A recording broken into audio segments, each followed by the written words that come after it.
ยกสะดุ้งตอนตีห้าค่ะเมื่อคืนนี่ฝนตกบัดคืนเป็นวันน้องวะ จ้าลองเบิ่ง แต่ตอนนี้ก็ยังไม่หยุดค่ะ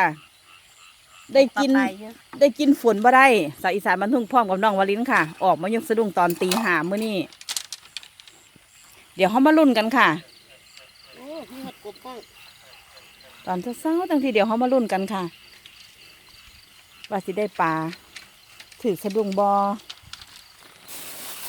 สะดุ้งมื้อนี้สิเอา2.5 เซนลงค่ะ แม่นบ่น้องวะ2.5 หรือ2 เซน เอา2 เซนดีกว่าค่ะ ปลา2 เซนมื้อนี้สิเอา2 เซนลงค่ะขออนุญาตเตรียมอุปกรณ์จ้า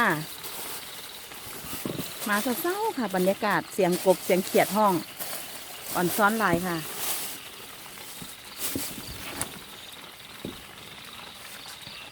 ได้บ่ได้จังไหนก็ว่ากัน จ้า ลองบอกกัน มูค่ะ เลือกเป็นมูแค่มูใดมู2มู3 มูซี มู4 นี่จ้าได้ปลากระเดิดจ้ามูซี เออ ถือเป็นมูน้องว้าเก็บให้ค่ะน้องว้าเก็บให้ใส่มาแล้วพอถือปลากระเดิด เอ้า จ้าเดี๋ยวรุ่นกันต่อจ้ารุ่นกันต่อน้องว้าก็อยู่ฟังนั่น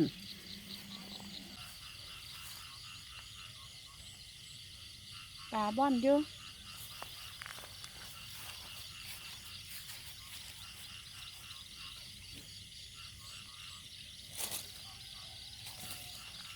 เอาเรื่องนี้แต่ฮะยก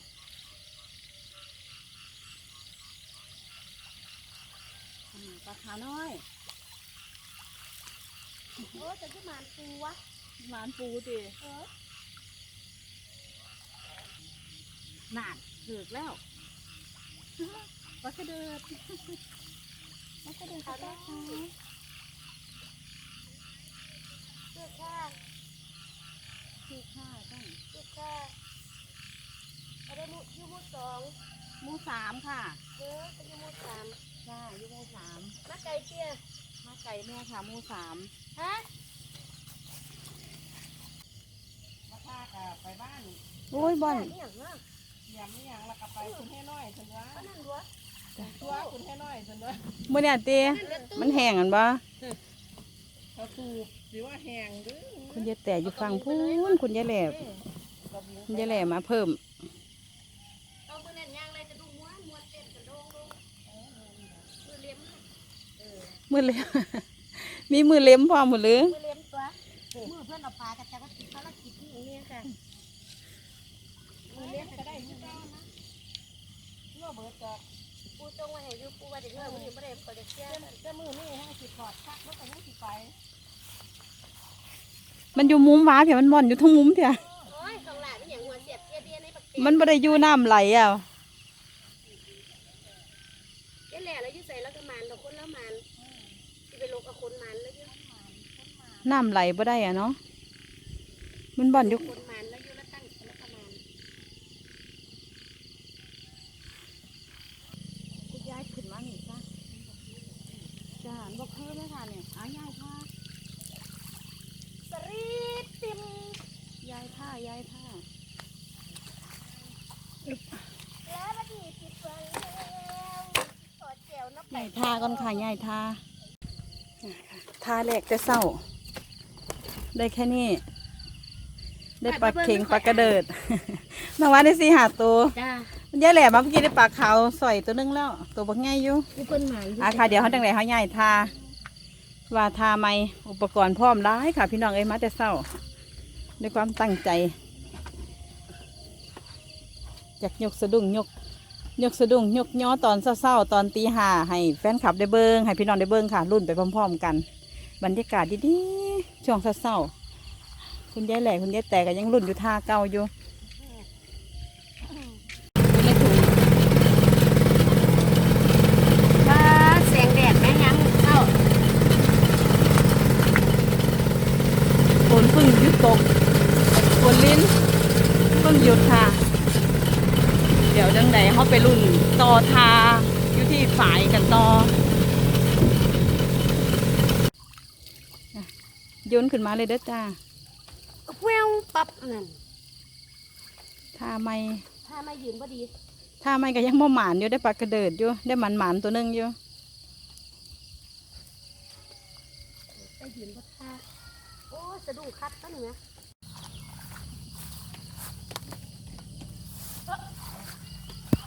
คน ได้ปลาเข็งอยู่ จ้า โอเคอึ๊บโอ้ตัวใหญ่อยู่ตัวน่ะวะ จ้า รุ่นต่อแต่ว่าอีกมุมนั่นก็เป็นแต่รุ่นเนาะ จ้า ท่านวางซะนะ ลง เดี๋ยวเบิ้งน้องวาก่อนเดี๋ยวเบิ้งก่อน เอาลองมือกันไอ้ป่าบ้านเขาไม่น้ำย่อยก็ยังเบิ่งบ่ออกอยู่ค่ะ เอาไม้สักบ่ไม้คัดบ่ตก บ่ เด้ ล อง แล้ว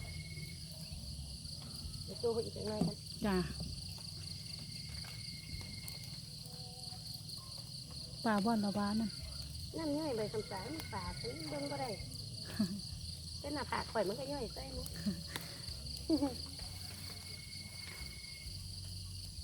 อุ๊ยมาของตก เรียบร้อยของเอ้ยของ ของตก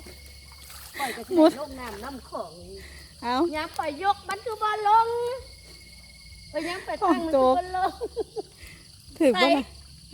ลงไปต่ำแล้วค่ะ เออขนาดของยังเท่าไรยศค่ะ สุดท้ายก็ได้ลง เมนค่ะฮะมันลกกว่านี้เตียดีค่ะงามผู้เปิด หนาวอ่ะ หนาวแต่เศร้า เฮ้ยทรยศกันเนาะแทกตัว มายกทาไม้ค่ะว่าฝนตกบดคืนว่าปันไดค่ะว่าปันไดแต่กับพ่อได้หมกจ้าปลาเข็ง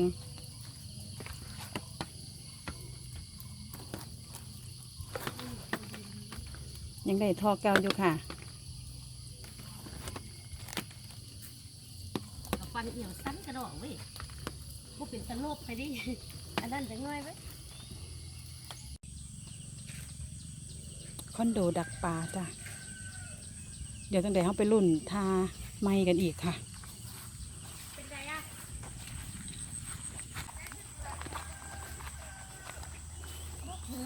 นี่คนอยู่บ่อไหนก่อน บอดมิแต่แย่แหล่เพิ่นกับได้ปลาขาวไปยังอยู่ อยู่บนไหนอ่ะ อยู่ข้างหัว อยู่ทั้งนี้บ่มีคนดอกเดียว บอจ้ะมิแต่พวกสันมาเนี่ย มันบ่อนะบ่น้ำบ่ลูน น้ำบ่หลายเนาะ น้ำบ่หลังเลยก็ติดก็บ่ติดก็ลูกขึ้นที่แล้วเนี่ย เดี๋ยวคุณยายได้บยกโชว์ให้เบิ่งด้วยมาแต่เศร้าอ่ะ เนี่ย โอ้ได้ถือก็เล็กๆน้อยๆ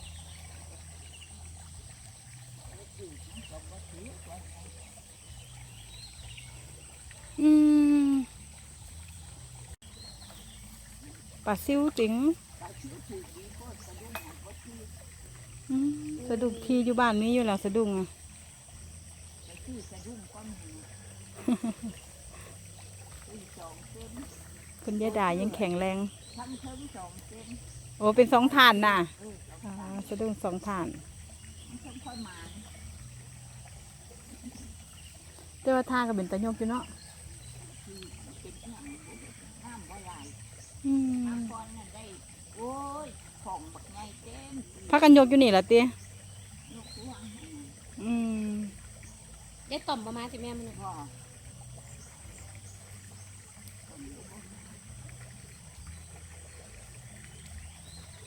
น้ำไหลแห้งบอกบนเขาเป็นนะ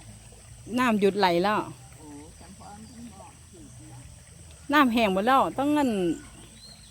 กุดหัวกุดให้น้อยพุ่นน่ะแห้งหมดแล้วจ้า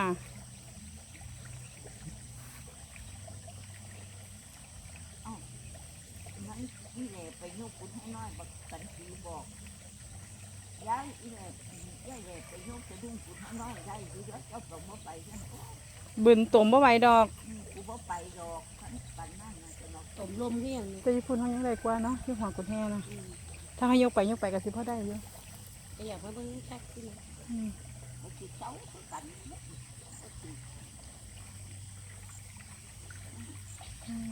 ขันสูบของโยกินตัวละ เศร้ามื้อนี้ค่ะบ่หมานปานใดมาแต่ตี 5กับบ่หมานนึกว่าฝนตกแห้งๆสิหมานก็พอได้อยู่ได้กินค่ะ เดียวแล้วเดียวแล้ว เดี๋ยวจังไดเฮาจังค่อยมาพอกันใหม่คลิปหน้าจ้ะยกสะดุ้ง เกี่ยวแล้วมันบ่เอาขึ้นแป้น เศร้านี่แต่เศร้าค่ะ ไปยกสะดุ้งแต่ตีห้า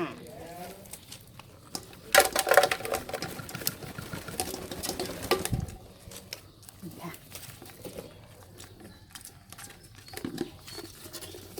สะดุ้ง2 เซนจ้ะสะดุ้ง2 เซนได้ปลาเข่งพ่อปนพ่อแก้วค่ะ แล้วคาบแล้วแรงค่ะ